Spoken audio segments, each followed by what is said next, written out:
할렐루야. 대단히 감사합니다. 형제님 성악가로서 품은 뜻을 다 이루게 되시기를 바랍니다. 오늘 주신 하나님의 말씀은 사도행전 1장 15절에서 26절까지 말씀이 되겠습니다. 사도행전 1장 15절에서 26절까지 제가 한 절 여러분이 다음 절 함께 교독하겠습니다. 모인 무리의 수가 한 120명이나 되더라. 그때 베드로가 그 형제 가운데 일어서서 가로되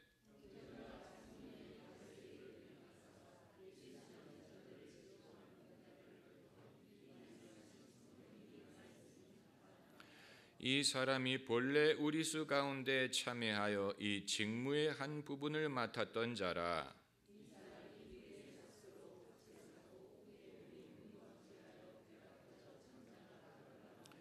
이 일이 예루살렘에 사는 모든 사람에게 알게 되어 본방언에 그 밭을 이르되 아겔다마라 하니 이는 피밭이라는 뜻이라.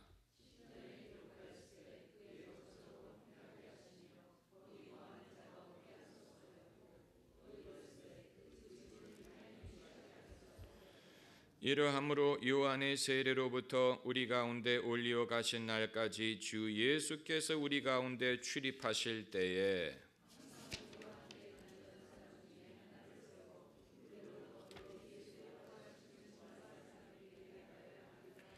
저희가 두 사람을 천하니 하나는 바사바라 하고도 하고 별명은 유스도라 하는 요셉이요 하나는 ματ디아라.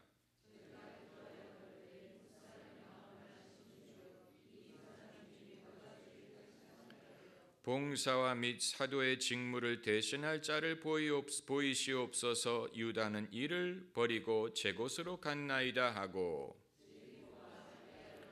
저가 11사도의 수에 가입하니라. 아멘.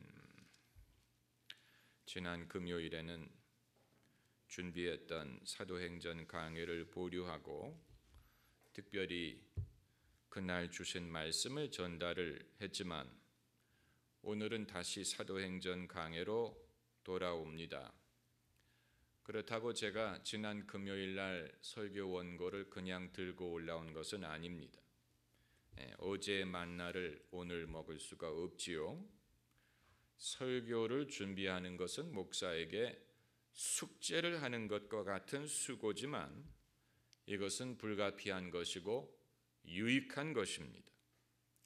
설교자가 성령의 영감을 믿는다고 해서 설교 준비를 소홀히 해도 되는 것은 아닙니다. 성령은 설교를 전달할 때도 역사하시지만 준비할 때도 역사하십니다. 우리가 어떤 일을 할 때도 하나님이 함께 하시지만 그것을 준비하고 또 기다리고 또 기도할 때 꿈을 꾸고 이상을 가질 때 그때도 주님이 함께 하십니다. 믿음은 무엇의 실상이라고 했습니까? 눈에 보이지 않는 것의 증거, 바라는 것의 실상이라. 그러므로 설교든 사역이든 교회든 사업이든 자녀 양육이든 그것이 눈에 보이는 가시적인 결과로 나타나기 이전에 사람이 그것을 벌써 마음속에 꿈꾸고 마음속에 그것을 바라볼 수 있는 것이 믿음의 능력이. 옛날 어느 기독교 잡지에 다음과 같은 만평이 실렸었습니다. 어느 교회에 새로 부임하신 목사님이 예배를 인도하고 있는데 불쑥 강단의 화분 뒤에 숨어있던 원로 목사님이 숨어있다가 튀어나와서 그렇게 하면 안 돼. 헌금 기도하기 전에 특송부터 불러야 돼 라고 간섭을 하는 장면입니다. 한번 상상을 해보세요. 그러니까 은퇴 목사님이 이미 은퇴를 하고 사라지셨는데 신임 목사님에게 교회를 맡겼는데 그렇다고 물러나지 못하고 화분 뒤에 숨어 있다가 여전히 간섭을 한다는 그런 내용입니다. 이건 이제 웃으라고 하는 말입니다마는 뼈가 있는 농담이지요. 그런데 예수님이 떠나가신 것도 이와 비슷한 원리가 있습니다. 예수님이 떠나가셨지만 그렇다고 떠나가신 것이 아니고 계속해서 함께 하시고 관여하시고 감독하신다. 이게 바로 사도행전이 말하는 바입니다. 이 점이 기독교를 다른 모든 종교와 구별짓는 아주 중요한 면입니다. 예수 그리스도는 어제나 오늘이나 영원토록 동일하시다고 했습니다. 스타워 영화를 보신 분 기억하실 것입니다마는 거기에 나오는 제다이 기사들 중에 오비완 카노비라는 나이든 사람이 있었죠. 그가 다스베이다와 결투를 하다가 세상을 떠납니다. 그런데 그가 세상을 떠난 후에 사라지느냐? 아니, 눈에 보이지 않는 보스가 돼서 오히려 더 주인공이 이기도록 도와준다. 이런 스토리가 나오지 않습니까? 이 컨셉은 기독교에서 따온 것이라고 보이는데 마찬가지로 예수님이 떠나가신 후에 더 강해지셔서 이제는 성령을 통하여 교회를 지도하고 인도하게 되신 것입니다. 그런 의미에서 예수님이 요한복음에 기록된 대로 내가 떠나지 아니하면 보혜사가 너희에게 오시지 아니하니라. 내가 너희를 떠나는 것이 너희에게 어떻게 하다고 했습니까? 유익하다고 하셨어요. 유익하다. 떠나가는 것이 유익하다. 왜냐하면 예수님이 떠나가지 않으면 보혜사가 오시지 않을 것이기 때문에. 그리고 보혜사가 오시면 그가 누구를 증거한다고 했습니까? 예수 그리스도를 증거하신다고 했어요. 그러므로 예수님이 떠나가신 것이 오히려 예수님으로 하여금 당신의 교회를 더 강력하고 더 가까이 더 어느 시대든 어디에서든 현시간적으로 관여하실 수 있는 길을 예비하신 것입니다. 그래서 베드로가 이제 오순절이 오기 이전의 일입니다. 사도행전 1장이니까 아직 오순절이 오기 이전에 무엇부터 베드로가 이 작업을 하느냐면 가룟 유다가 버리고 간 12번째 사도의 직분을 누가 대신할 것이냐. 그래서 먼저 주님께 기도하고 제비를 뽑아서 마띠아를 그 일에 담당하도록 한 그것이 오늘 본문의 내용이. 그런데 베드로가 뭐라고 기도했느냐? 24절을 보면 저희가 기도하여 가로되 무사람의 마음을 아시는 주여. 이것은 예수님에게 기도하는 것입니다. 만약에 아버지 하나님에게 기도했다면 하나님 여호와라는 말을 썼을 텐데 주여라고 기도한 것은 쿠리오스라고 한 것은 예수님에게 기도한 것입니다. 누가는 그것을 중요하게 여기고 여기에 기록을 한 것입니다. 이것은 예수 그리스도의 신성을 증명하는 구절입니다.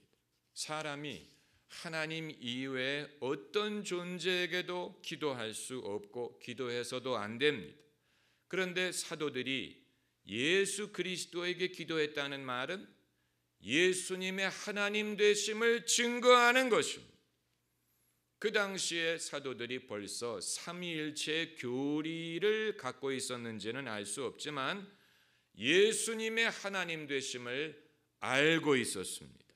그러면 예수님이 이 땅에 계실 때 아직 승천하시기 전에 가룟 유다를 대신할 사람을 임명을 하고 그리고 떠나시면 더 쉽지 않았을까?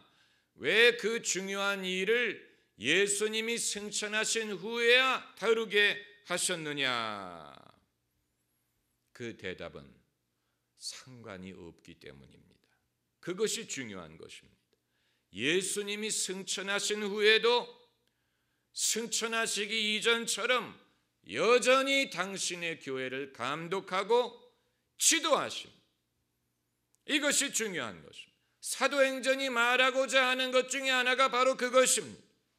교회는 예수님이 떠나가신 후에도 여전히 예수님의 감독과 지도를 받을 수 있습니다. 왜냐하면 예수님은 교회의 모퉁이 돌이요, 교회의 머리요, 또 당신의 교회를 예수님이 세우시는 것이요, 성령을 통하여 예수님은 지속적으로 말씀을 하고 계시기 때문입니다. 우리 성경 구절 몇 구절을 찾아봅시다. 먼저 에베소서 2장 20절,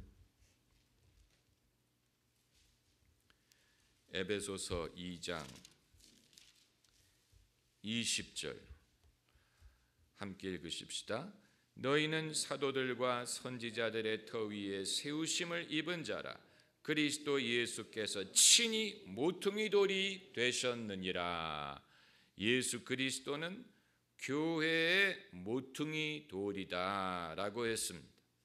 그리고 5장 23절을 보면 에베소서 5장 23절 같이 읽으십시다. 이는 남편이 아내 머리됨이 그리스도께서 교회의 머리됨과 같음이니 그가 친히 몸의 구주시니라.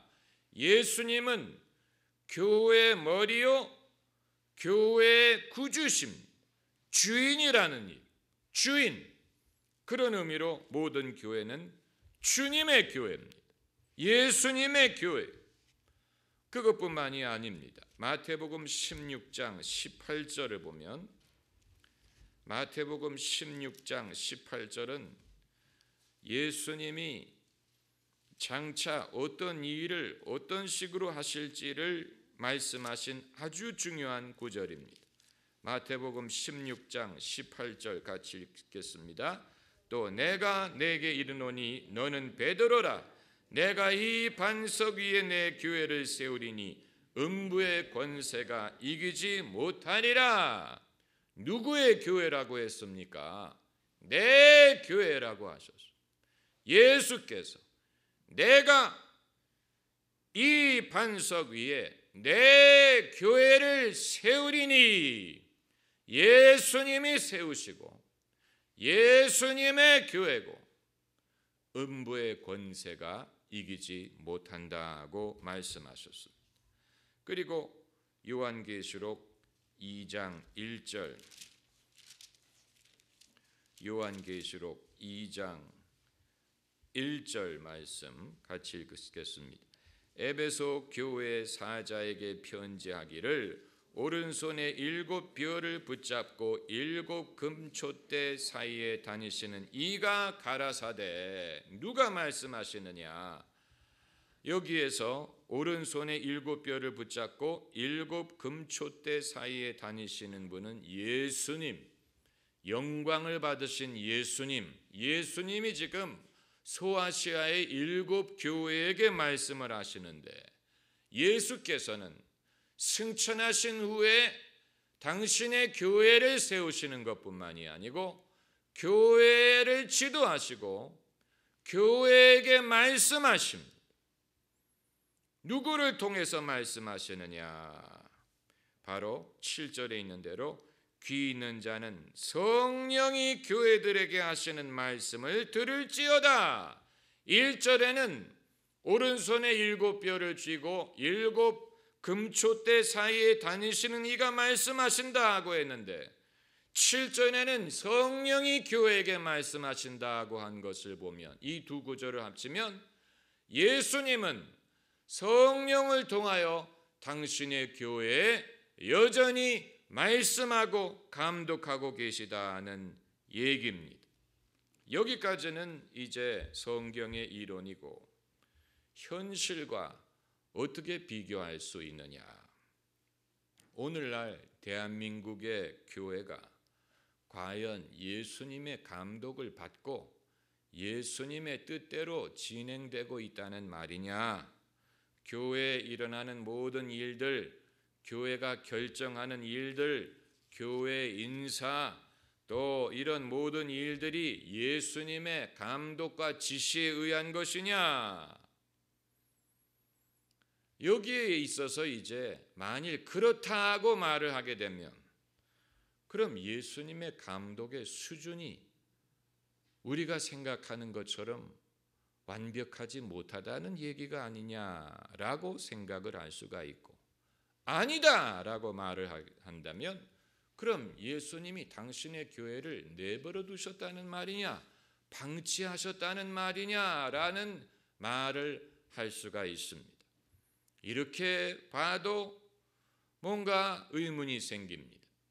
교회의 모든 일이 예수님의 감독의 결과라면 실망스러운 일들이 많이 있기 때문에, 반대로 예수님이 감독하시는 것이 아니다라고 말한다면 방치하셨다는 말이냐, 내버려 두었다는 말이냐라는 질문을 할 수가 있어요. 여기에는 이제 우리가 부분적으로 알고 부분적으로 예언하고 있다는 사실을 염두에 두어야 이해할 수 있는 문이 열리게 됩니다. 우리가 장님이 코끼리를 만지듯 내가 보는 것, 내가 들은 것, 신문이 떠드는 것, TV가 말하는 것, 보도하는 것, 이것만을 보고 이것이 전부다라고 판단하게 되면 그건 장님이 코끼리를 만지면서 코끼리의 어디를 만지느냐에 따라서 코끼리는 나무통과 같다, 코끼리는 뱀과 같다, 코끼리는 무엇과 같다, 이렇게 말하는 부분적으로 알고 부분적으로 예언하는 것이 될 수밖에 없는 것입니다. 전체를 보시는 분은 예수님이, 전체를 보기 전에는 우리가 예수님의 교회가 지금 어떤 상황에 있고 어디를 향해 가고 있는지 알기가 어렵습니다. 지상 최대 작전이라는 영화를 보면 그 영화는 전쟁 영화예요. 주가 조작에 대한 영화가 아니, 작전이란 말에 현혹되지 마세요. 지상 최대 작전, 노르만디 상륙 작전에 대한 영화입니다. 그와 비슷한 영화들이 이후에도 많이 만들어졌지요. 밴드 오브 브라더스라든가 라이언 일병 구하기라든가, 이게 전부 다 노르만디 상륙 작전에 대한 영화인데, 그보다 훨씬 전에 흑백으로 존 웨인에서부터 수많은 수많은 션 커넬이라든가 리차드 버튼이라든가 이런 유명한 배우들이 총출연한 흑백 영화가 있었어요. The Longest Day, 원제는 가장 긴 날이란 뜻입니다. 이것은 롬멜 장군이 이 대서양 장벽의 수비를 맡고 있던 독일의 사령관 롬멜 장군이 언젠가는 연합군이 도보 해협을 건너서 침공을 해올 텐데, 그 첫날 해변에서 그들의 침공을 막지 못하면 우리는 이길 수 없다. 그러므로 첫 24시간이 가장 긴 날이 될 것이다 라고 말한 데서 따온 이름입니다. 그 첫 침공의 첫날이 가장 긴 날이 될 것이다. The longest day.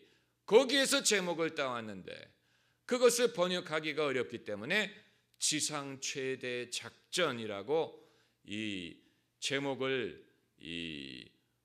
번안한 것입니다. 그런데 아무튼 그 영화에 나오는 이 캐릭터 중에 하나가 미국 공수부대 병사예요.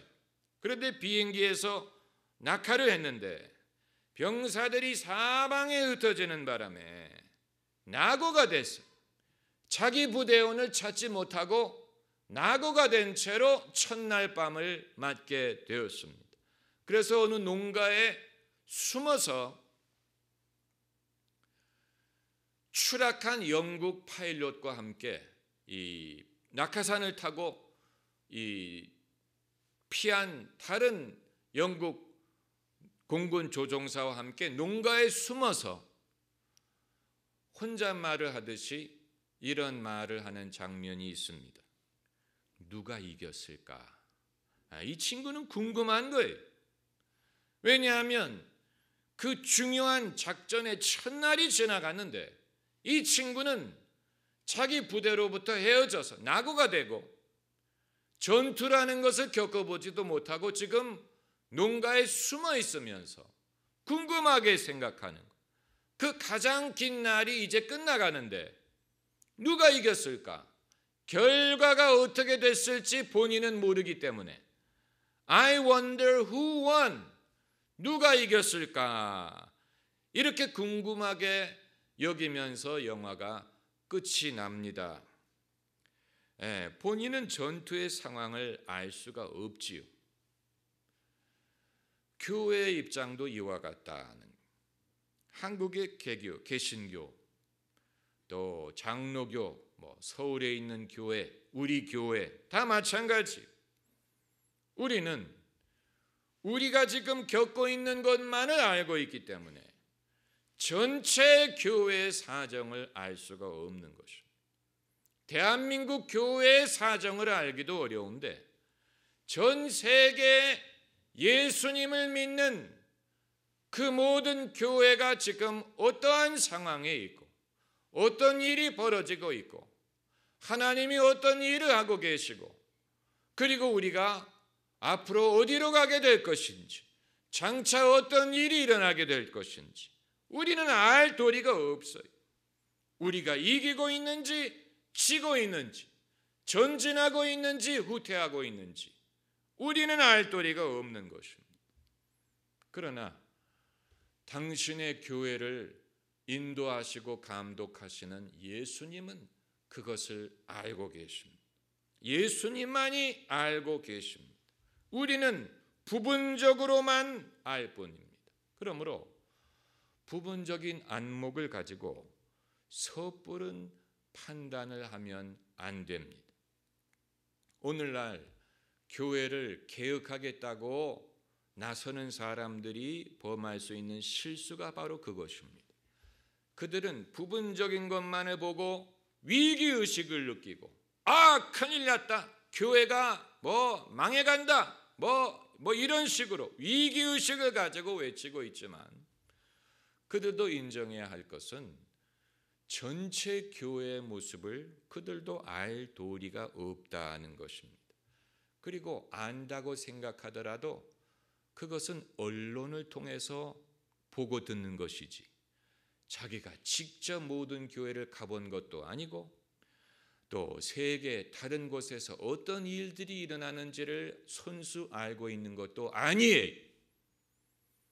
언론이 보도하는 것을 가지고 판단하는 것입니다.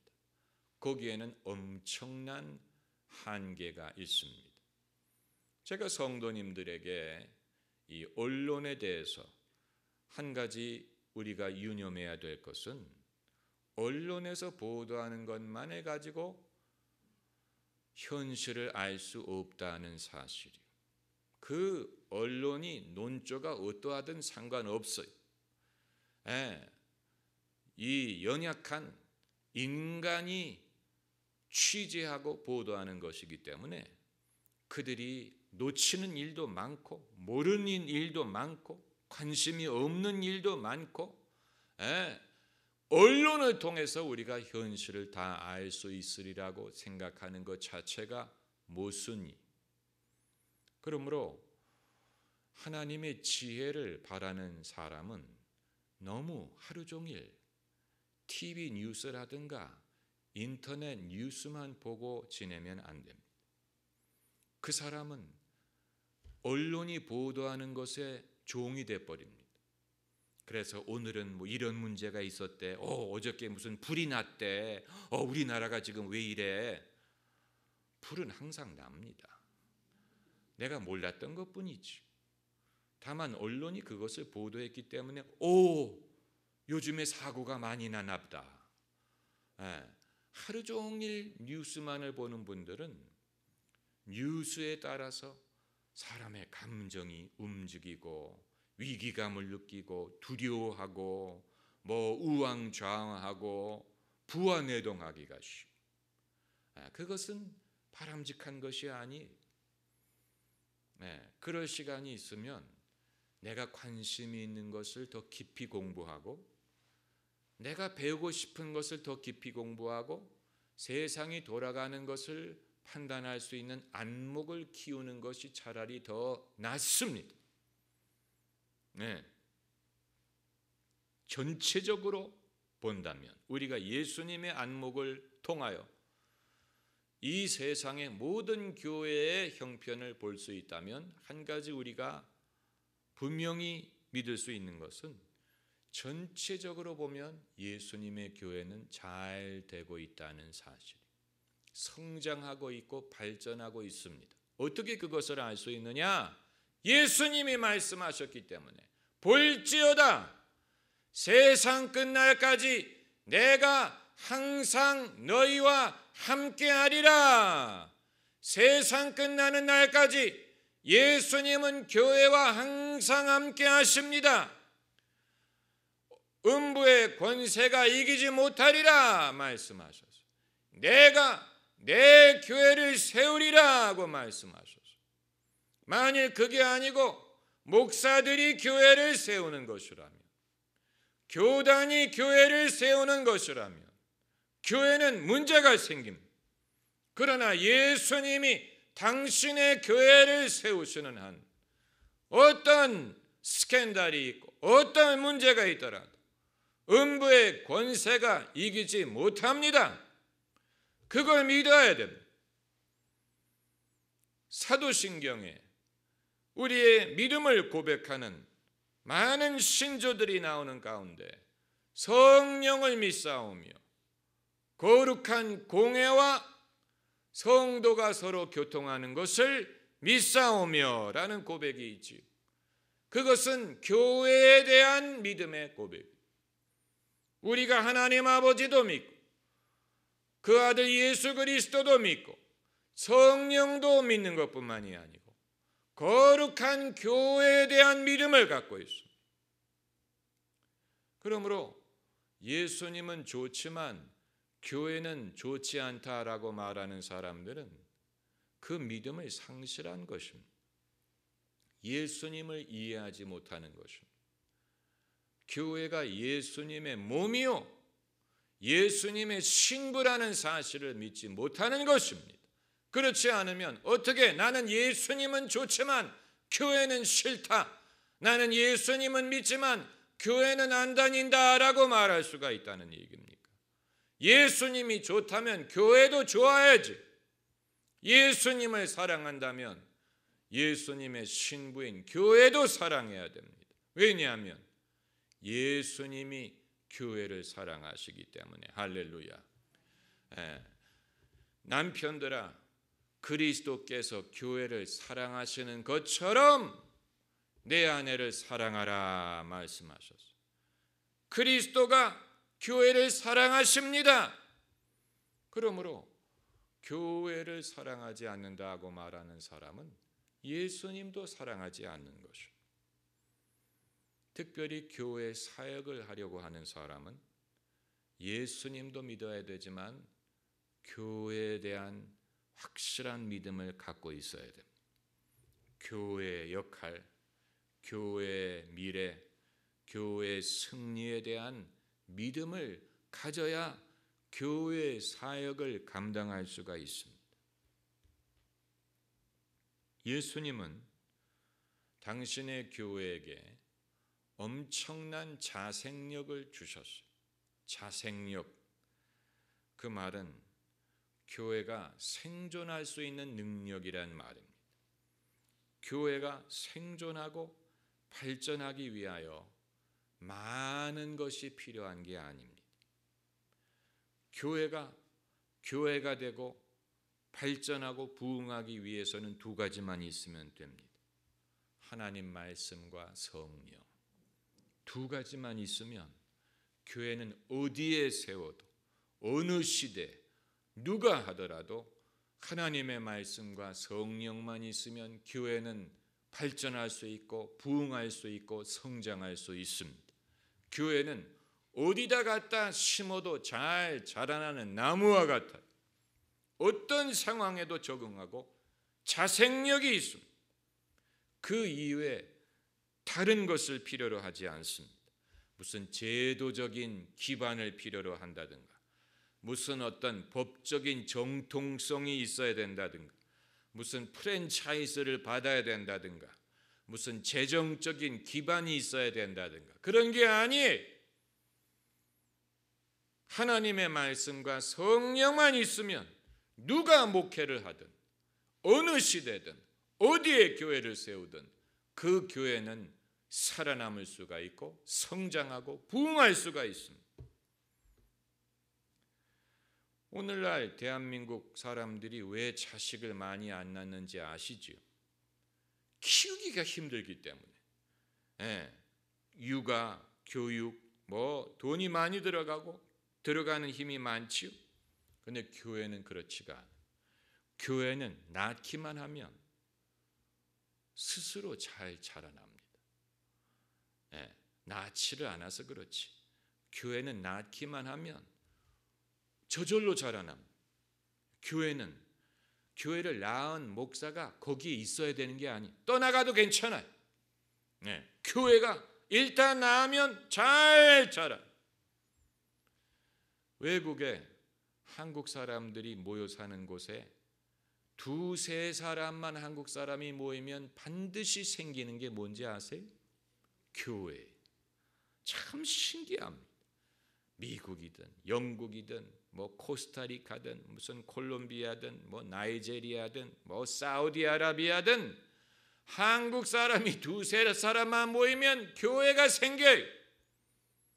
그래서 외국에 가면 남대문 교회니 독립문 교회니 무슨 강남 교회니 그런 이름의 교회들이 있어요.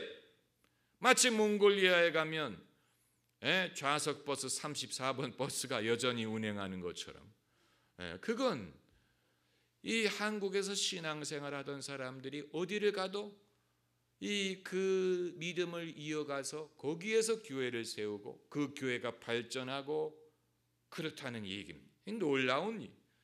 교회는 low maintenance, 유지하는데 비용이 많이 들지가 않아요.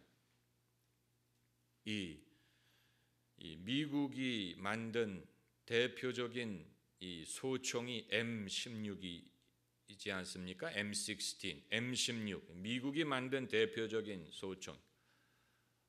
러시아가 만든 대표적인 소총이 AK-47, AK-47이라는 소총이 있습니다. 세계를 양분화했을 때 이 서방 국가들은 M16을 사용했고 이 동구권은 AK-47을 사용했어요. 그런데 AK-47은 값도 저렴하고 더 유지하는데 비용이 안 들어. AK-47은 어디에 가도 작동을 한다 그래. 사막에 가도 모래가 들어가도 계속 작동을 하고, 정글에 비가 많이 오고 그런 데 가져가도 작동을 하고, 또 진흙이 들어가도 작동을 하고, 물속에 빠뜨린 후에도 작동을 하고, 별로 고장이 나지 않는다. 언제든지 작동한다는. 방아쇠만 잡아당기면 총알이 나. 반대로 M16는 더 비싸고 더 고급 재질로 만들었는데 고장이 잦다. 자주 그게 막힌다. 고장이 난다. 그런데 교회는 AK-47과 같아. 교회는 유지하는데 별로 힘이 들지 않아요. 일단 세워놓으면 자생력이 있어. 이 오늘 본문으로 돌아가서 사도행전 1장에 이 베드로가 사도들이 이제 마띠아를 선출하기 이전에 이들이 마띠아를 선출하는 과정이 약간 그 교황을 선출하는 것과 비슷한 면도 있고, 교회 일꾼을 선출한다는 그런 점에 있어서, 근데 20절 말씀을 보면 20절 말씀에 시편에 기록하였으되 그의 거처로 황폐하게 하시며, 여기서 그는 가룟 유다를 말하는 것입니다. 그의 거처로 황폐하게 하시며 거기 거하는 자가 없게 하소서 하였고, 또 일렀으되 그 직분을 타인이 취하게 하소서. 여러분, 우리가 늘 유념해야 되는 것은 교회는 특정인의 영예를 위한 것이 아니라는 사실이에요. 어떤 특정 목사든 특정한 인물이든 특별히 은사가 있는 사람이든 유능한 사람이든 그 사람의 명예를 위하여 교회가 있는 것이 아닙니다. 그렇기 때문에 한 사람이 어떤 이유로든지 떠나가면, 한 사람이 어떤 이유로든지 자격을 잃으면 타인이 그 직분을 대신할 수 있습니다. 그래서 이 구절을 인용한 그 직분을 타인이 취하게 하소서, 타인이 취하지 않는 것이 더 낫지만 혹이라도 주님이 원래 뜻하셨던 사람이 그 일을 감당하지 못하게 되면 그 직분이 공석으로 남는 게 아니고 하나님은 다른 사람으로 그 일을 대신하게 하십니다. 반드시 한 특별한 사람이 있어야만 교회가 부흥하거나 발전할 수 있는 것이 아닙니다. 그 사실을 우리가 알아야 됩니다. 왜냐하면 교회는 누구의 교회입니까? 예수님의 교회이기 때문에 예수님이 알아서 지키십니다. 예수님이 당신이 쓰실 일꾼을 세우십니다. 반드시 내가 아니어도 됩니다. 반드시 아무개가 아니어도 됩니다. 내가 있으면 좋고 아무개가 있으면 좋겠지만 만약에 그렇지 못하더라도 하나님은 얼마든지 당신이 쓰실 사람을 택하여 그 직분을 대신하게 하십니다. 때로는 직분을 맡은 자들이, 저를 포함해서 교회의 직분을 맡고 있는 사람들이 원래부터 하나님이 생각했던 사람이 아니었을 수도 있어요. 원래부터 하나님의 first choice가 아니었을 수도 있어요. 그러나 하나님이 왜 우리를 그 자리에 앉혀두셨느냐? 원래 불렸던 사람이 어떤 이유로든지 떠나갔기 때문에, 그걸 감당하지 못했기 때문에 그 직분이 우리에게 왔을 수도 있는 것이죠. 그건 모르는 것. 옛날에 미국의 유명한 부흥사였던 캐트린 쿨만 목사가 여자 부흥사로서 어떤 남자 부흥사보다도 더 하나님의 능력이 많이 나타나고 많은 사람들이 모이고 큰 사역을 했어요. 종종 사람들이 물어봤어요. 하나님이 왜, 예수님이 왜 당신에게 이러한 사역을 맡기셨다고 생각합니까? 그러면 캐트린 쿨만 목사가 뭐라고 대답했는지 아십니까? 아마 저는 주님의 첫 초이스가 아니었을 겁니다. 아마 주님은 애초에는 남자를 부르셨을 것입니다. 그런데 그 사람이 대가를 지불할 용의가 없었기 때문에 주님이 그 대신 저를 택하신 것이라고 생각합니다. 그래서 우리가 늘 유념해야 될 부분입니다. 내가 잘나서 주님이 나에게 직분을 맡기신다고 생각하면 안 돼. 내가 주님의 first choice가 아니었을 수 있어요. 그러나 먼저 주님이 뜻했던 사람들은 떠나갔어요. 이거 원치 않았어요. 세상이 더 좋았어요. 세상이 더 재밌었어요. 그래서 이 일을 맡으려고 하지 않았어요. 그래서 하나님이 다른 사람으로 그 직분을 맡게 하시고 더 온유한 사람, 더 겸손한 사람, 순종하는 사람으로 하여금 하나님을 섬기게 하시는 것입니다. 할렐루야. 기도하십시다.